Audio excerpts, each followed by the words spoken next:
तो कैसा है आप लोग? आपका फिर से स्वागत है हमारे एक नए व्लॉग में। और आज हम जा रहे हैं पोर्ट मकवेरी की सैर करने, तो आपको दिखाएंगे पोर्ट कैसा है और थोड़ी थोड़ी इंफॉर्मेशन भी दी जाएगी आपको। तो चलिए चलते हैं अभी।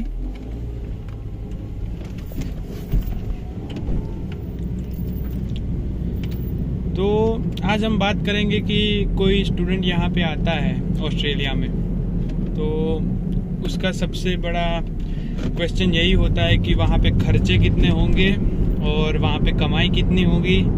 तो ये सब चीज़ें आज बताई जाएगी।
आज हम बात करेंगे कि कोई इंटरनेशनल स्टूडेंट यहाँ पे कितने पैसे कमा सकता है और यहाँ के खर्चे कितने हैं। सैलरी दिखाएंगे तो एक्सपेंस भी दिखाने ही पड़ेंगे, तो आज उस पर ही बात की जाएगी। तो पहले हम बात कर लेते हैं कि अभी ऑस्ट्रेलिया में ये रूल है कि कोई इंटरनेशनल स्टूडेंट हो फिर भी वो फुल टाइम वर्क कर सकता है, मगर ये रूल जुलाई से बदलने वाला है।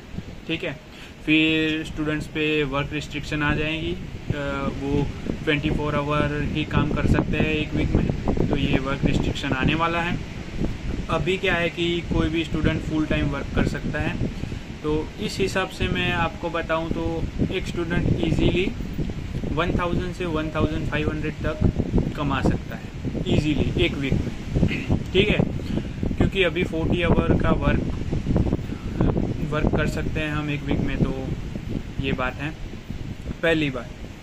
तो ये तो हो गई कमाई, तो आपने सीधा कैलकुलेट लगा दिया कि हम 1000 कमा रहे हैं तो हमारे एक महीने के हो गए 4000, तो हम फीस इजीली निकाल सकते हैं ये वो। उस टॉपिक पे भी आता है कि क्या इंटरनेशनल स्टूडेंट यहाँ पे अपनी यूनिवर्सिटी की फ़ीस निकाल सकता है, खुद पे कर सकता है, या फिर फ़ीस घर से मंगवानी पड़ेगी। तो मेरे हिसाब से कि इंटरनेशनल स्टूडेंट पे अभी जो नए रूल लागू होने वाला है, तो उस हिसाब से कोई स्टूडेंट 24 आवर ही काम कर सकता है। तो मैं नहीं मानता कि वो कोई भी इंटरनेशनल स्टूडेंट अपनी यूनिवर्सिटी की फ़ीस पे कर सके, क्योंकि एक सीधी सी बात है, अगर आप मान लो कि अभी तक था क्योंकि फुल टाइम वर्क था तो आप अपनी यूनिवर्सिटी की फ़ी निकाल सकते थे, मगर अब ये रिस्ट्रिक्शन आ जाएगा तो फिर से हम 24 आवर ही काम कर सकते हैं वीक में, तो ये थोड़ा दिक्कत होगा। तो वहाँ पे ज़्यादातर स्टूडेंट क्या होता है कि आते हैं यूनिवर्सिटी लेके मास्टर और बैचलर्स लेके, यहाँ आने के बाद क्या होता है कि वो ट्रेड कोर्स में चेंज करवा लेते हैं या किसी एडवांस डिप्लोमा में चेंज करवा लेते हैं, जैसे मैंने किया है। तो मैं क्या लेके आया था यहाँ पे पढ़ने को और अभी मैंने क्या चेंज करके क्या किया है, उसके बारे में नई वीडियो आएगी, तो वो भी सब बताया जाएगा। मगर आज हम सिर्फ फोकस करेंगे कि अर्निंग और एक्सपेंस पे। तो अभी तो इंटरनेशनल स्टूडेंट इतना कमा सकता है, और एक सीधी सी बात है कि आप कहीं पे जॉब कर रहे हैं तो एक अच्छी बात है कि आप थोड़े पैसे सेव करें, उसके बाद आप इलेक्ट्रिक बाइसिकल आती है वो ले ले, वरना आपको गाड़ी आती है तो गाड़ी ले ले। क्योंकि अगर आपके पास कोई काम नहीं होगा, आपको शिफ्ट्स नहीं मिल रही है, तो आपके पास कार या बाइसिकल नहीं होगी तो आप कुछ कर नहीं पाएंगे, घर पे ही रहेंगे। तो उससे अच्छा है कि अगर आपके पास गाड़ी या बाइसिकल होगी तो आप उस पर डोरडैश, उबर ईट्स, मेन्यूलॉग ये सब कर सकते हैं, तो उससे एक्स्ट्रा मनी थोड़ी बन जाएगी, ठीक है। तो मेरा यही सीन है कि मैं फ्यूल स्टेशन पे काम करता हूँ अभी, तो वहाँ पे जब मेरी छुट्टी होती है तो मैं डोरडैश कर देता हूँ। पोर्ट मकवेरी में डोरडैश चलता है, तो उससे भी एक वीक के $200 से $300 ईजीली बन जाते हैं, तो उससे अपना खर्चा पानी निकल जाता है, ठीक है। तो ये मेरा सजेशन है कि अगर कोई स्टूडेंट आ रहा है पहले, तो सबको ऐसा होता है कि हम वहाँ जाएंगे तो पहले आईफोन ले लेंगे ये वो, मगर मेरा ये सजेशन है कि आते ही ये आईफोन में इन्वेस्ट क्यों करें। अगर आपका शौक़ है तो वो बात अलग है, मगर मेरी ये एडवाइस है कि अगर आपके पास फ़ोन है जो 5 से 6 महीने निकाल सकता है। मैं यहाँ आया, मेरे को 5 महीने से ज़्यादा हो गए, मेरे पास अभी जो फ़ोन मैं लेके आया था इंडिया से वही है, मैंने आज तक आईफोन नहीं लिया है। मैं लेने का सोच रहा हूँ, मगर क्या है कि जब हम खुद कमाते हैं ना तो खर्चे ऑटोमेटिक ही वो हमारा कंट्रोल हो जाता है खर्चों में। क्योंकि अगर घर पे होते हैं ना तो मम्मी को बोल देते मम्मी मेरे को ये फ़ोन चाहिए ये वो मगर यहाँ पे आते जब खुद कमाते हैं ना तो वो सब समझ जाते हैं। जब आप यहाँ आएंगे तो आप भी समझ जाएंगे समझाने की ज़रूरत नहीं होगी। तो यही है कि अगर आप पहले यहाँ पे आते हैं, अगर आपको जॉब मिल गई तो थोड़े पैसे सेव करो, उसके बाद बाइसिकल ले लो अगर गाड़ी नहीं आती तो, ठीक है। और यहाँ पे बाइसिकल रेंट पे भी मिलती है तो वो ले लो, और डोरडैश या उबर ईट्स या मेन्यूलॉग पे अपना अकाउंट बनवा दो, ठीक है। अगर आप ये अकाउंट बनवा दिया तो आपके पास कोई जॉब नहीं होगी तो भी आप डिलीवरी करके अपना खर्चा पानी निकाल सकते हैं। का सिनेरियो ये है कि बहुत सारे इंटरनेशनल स्टूडेंट यहाँ पे आ गए हैं, तो अभी थोड़ी जॉब में दिक्कत हो रही है, मगर क्या है कि ढूंढने से तो सब कुछ मिल ही जाता है, ठीक है। तो यही बात है कि आप यहाँ आते हैं तो ज़्यादा टेंशन ना लें और थोड़ा अपने खर्चों पे ध्यान दें। जो भी ज़रूरी चीज़ें उन पे खर्चा ना करें, जिससे हम कुछ अर्न कर सकते हैं ऐसी चीज़ों पे इन्वेस्ट करें, यही बात है। तो ये हो गया कि एक इंटरनेशनल स्टूडेंट यहाँ पे कितना कमा सकता है। 1000 से 1000 से $1500 तक यहाँ पे एक वीक में कमा सकता है। अब हम बात करेंगे खर्चों के बारे में। तो सबसे बड़ा क्वेश्चन यही है कि खर्चा कितना होता है। कमाई तो हो गई इतनी सारी मगर जो मैंने कमाई बताई उसमें से आपको टैक्स भी कटाना है, तो वो भी आप ध्यान में रखिएगा।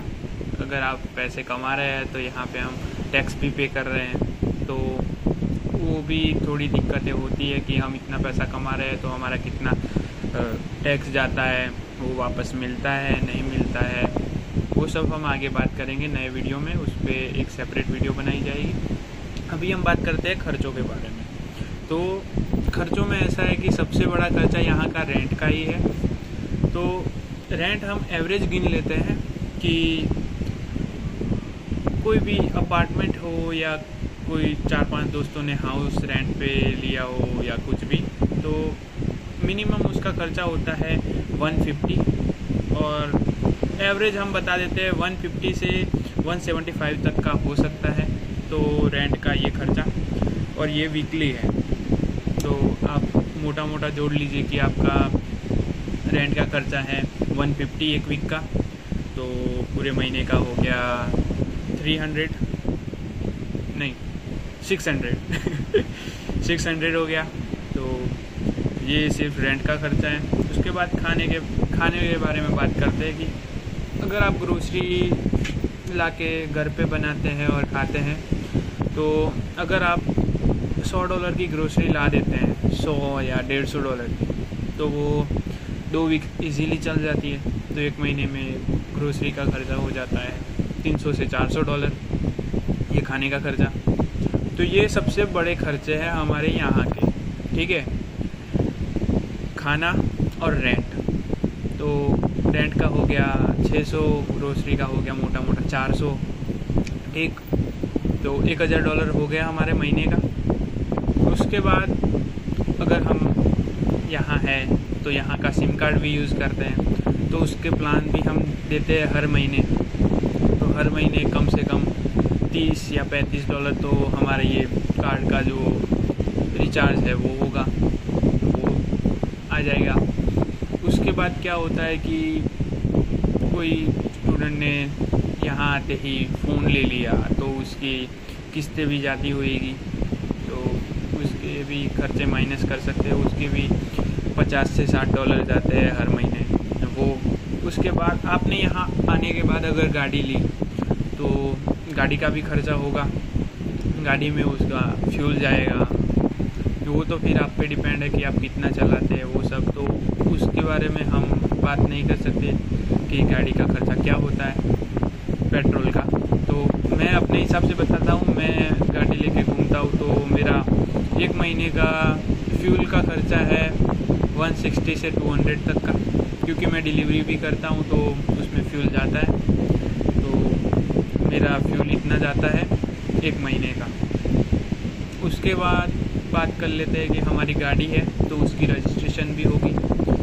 रजिस्ट्रेशन मतलब रे जो बोलते हैं यहाँ पे, तो उसके भी हमें पैसे देने पड़ते हैं, मगर वो महीने महीने में नहीं देने पड़ते, वो सीधा 6 महीने या 12 महीने के लिए ही लेना होता है। मगर वो भी एक खर्चा ही है, अगर आप एक साथ पैसे दे दो या महीने महीने में दो, मगर खर्चा तो खर्चा ही है। तो अगर आपके पास गाड़ी है तो ये भी खर्चा आएगा। फिर हम गाड़ी पे अभी थोड़ा फोकस करते हैं कि आपके पास गाड़ी है तो उसकी सर्विस भी करवानी पड़ेगी, उसके फ्यूल का खर्चा होगा, उसकी रजिस्ट्रेशन का खर्चा होगा, अगर उसमें कोई हाँ, और इंश्योरेंस भी लेना होगा तो उसका भी खर्चा होगा। हर महीने इंश्योरेंस के जाएंगे $50 से $60। तो गाड़ी का, अगर आपके पास गाड़ी है तो ये सब खर्चे आप ऐड कर देना, अगर आपके पास गाड़ी नहीं है तो ये सब खर्चे आपके काम के नहीं है, ठीक है। तो ये है गाड़ी के खर्चे। उसके बाद आते हैं मौज शौक। अगर कोई यहाँ पे आ रहा है तो उसको, कोई बंदे को होता है कि नया नया खाना ट्राई करना है, तो वो बाहर खाता है तो वो उसका भी खर्चा होता है। तो वो उस पर डिपेंड है वो कितना खर्चा करता है। उसके बाद हम आगे आते हैं तो किसी को ऐसा होता है नए कपड़ों का शौक़ होता है, कपड़े ले करते हैं भाई कपड़े खरीदते हैं बहुत सारे बिना काम के, तो उसके भी खर्चे। उसके बाद घूमने का शौक़ है तो घूमने जाते हैं तो उसका भी खर्चा हो जाता है। तो मोटा मोटा करके हम गिनाए तो पूरे महीने में आपका खर्चा 1500 से 1700 तक का हो सकता है गाड़ी के साथ। अगर आपके पास गाड़ी नहीं है तो आप उसका 300 से 400 तक खर्चा कम कर सकते हैं, क्योंकि फ्यूल में और इंश्योरेंस वो सब नहीं होगा तो वो सब खर्चा नहीं होगा आपका। तो आपके पास गाड़ी है तो एक गाड़ी के साथ मैंने एवरेज खर्चा बताया कि 1500 to 1700 तक का हो जाता है एक महीने का खर्चा, अगर आपके पास गाड़ी है तो। अगर नहीं है तो कोई दिक्कत वाली बात नहीं है, तो आपका खर्चा हो जाएगा 1200 या 1300 तक का। ठीक है, तो यही बात है, ये है यहाँ के खर्चे। तो आप एक महीने में यहाँ पे 4 से 5 हज़ार अभी के सिनारियों से कमा सकते हैं, और आपका खर्चा होगा एक महीने का 1500 से 1700 तक का। तो आप वो कैलकुलेट कर सकते हैं कि कितने पैसे बचेंगे आपके पास। ठीक है, और ये सब एवरेज है, आप उससे ज़्यादा भी कमा सकते हैं, उससे कम भी कमा सकते हैं। वो आप पे डिपेंड करता है कि आप कहाँ जॉब करते हैं, कितना टाइम जॉब करते हैं, कितना घूमते हैं, वो सब भी होगा ना। कोई बंदा है जो एक वीक में ज़्यादा काम करता है तो उसके ज़्यादा पैसे बनेंगे। कोई बंदा मेरी तरह आलसी है तो कभी कभी घर पे रह के मूवीज़ और सीरीज़ देखता है तो उसके थोड़े कम पैसे बनेंगे तो ऐसा ही है। ठीक है, तो ये सब एवरेज है, तो आप उस हिसाब से कैलकुलेट कीजिएगा कि एवरेज इतना खर्चा होता है। तो यही था आज के वीडियो में। आज हमने आपको बता दिया कि यहाँ पे कोई इंटरनेशनल स्टूडेंट कितनी अर्निंग कर सकता है और उसके खर्चे कितने हैं। तो अगर आपको किसी और टॉपिक के स्पेसिफिक आपको इन्फॉर्मेशन चाहिए तो कमेंट में लिख दीजिए, तो जब नई वीडियो बनाएंगे तो उस टॉपिक पे होगी। तो आज के लिए बस इतना ही, चलिए मिलता है एक नए व्लॉग में। टाटा।